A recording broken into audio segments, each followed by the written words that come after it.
नमस्कार अनु किचन आपण मानक अनेक अनेक स्वागत। आज आम प्रस्तुत करबा मूला सागर यही रेसिपी।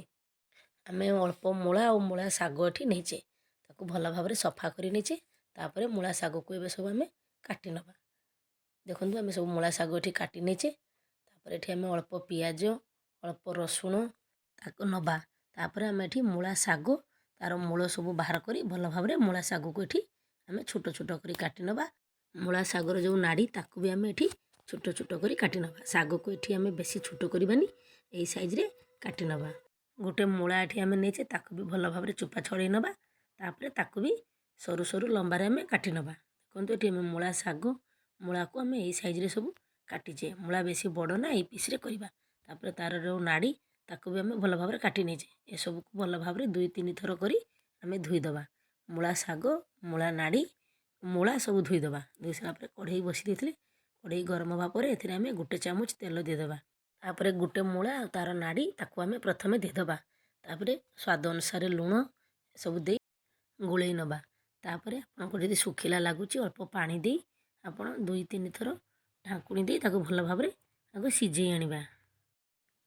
साग आम एबे दबानी ताकू प्रथमे आगे भल भाव नाड़ी सिझे आनिबा। कहीं नाड़ी आमर मोटा होता है सिझिबारे डेरी होता है।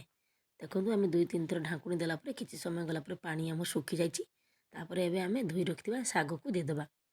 तापर आम ढाकुणी दे साग आ नाड़ी को भी भल भाव आउ 10 मिनट जाए सिझे आनिबा। जमती आमर बाकी थिबा नाड़ी साग भल भाव सिझी आसब। आम लुण एका थरके दे देथिले। आपण माने चाहिए लुण जदि कम लगे ताने आउ आपण माने लुण दे पारिबे। देखो केमती साग आ नाड़ी आमर पानी बाहरुची।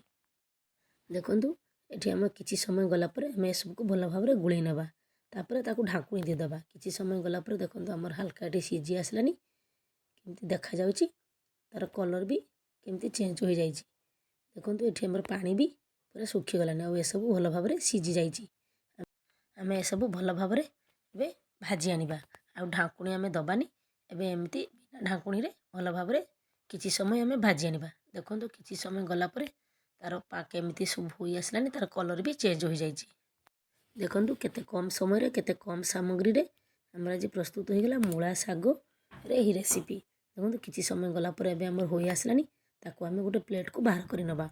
तार कढ़ई को भल भाव आम धोई नबा। तापर देखो कढ़ई बसी देथिले कढ़ई गरम हवा पर एथिरे आम अल्प तेल देदबा। तापर आम रसुण को छेची देथिले रसुण छेंचा आम देदबा। ए सब को आम गोटे मिनिट भल भाव भाजी नबा। गोटे मिनिट पर आम काटी रखिबा पियाज को भी देदबा। तापर एथिरे अल्प सुखिला लंका रखिथिले ताकू भी आम एबे देदबा। दे सारा पर ए सब को आम भल भाव 2 मिनिट भाजी आनिबा।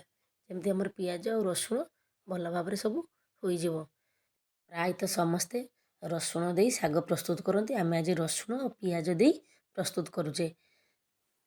देखो किसी समय गलापर आम रसुण और पियाज केमती हो आसलानी तार कलर भी चेंज हो जाइए। रसुण और पियाज दबा हेतु तार गोटे अलग प्रकार टेस्ट भी आसी थाए बहुत स्वाद भी लगी थाए। देखो किसी समय गलापर आमर ए सब हो जाइए। तापर आम साग को एथिरे देदबा। दे सारा पर ताकू आम ए सब को भल भाव आगु 2 मिनिट गोलई आनिबा। जेमती सब मसला साग सहित आमर भल भाव गोली होइजिवो। देखो आम 2-3 मिनिट ए सब को भल भाव गोलई नबा। किसी समय गलापर देखो आमर सागर कमती कलर भी चेंज हो जाइए। साग आम भल भाव गोलई नहीं सब साग आम रेडी हो जाइए। ताकू भी आम प्लेट को बाहर कर नबा। देखो ये आम सब साग को प्लेट को गोटे बाहर कर नहीं केते कम समय प्रस्तुत हो गला मूला सागर मूलार आमर यही रेसिपी। घरे बनै खातु केमिति लागिला कमेंट बॉक्स रे कमेंट करी जणातु। रहिली नमस्कार।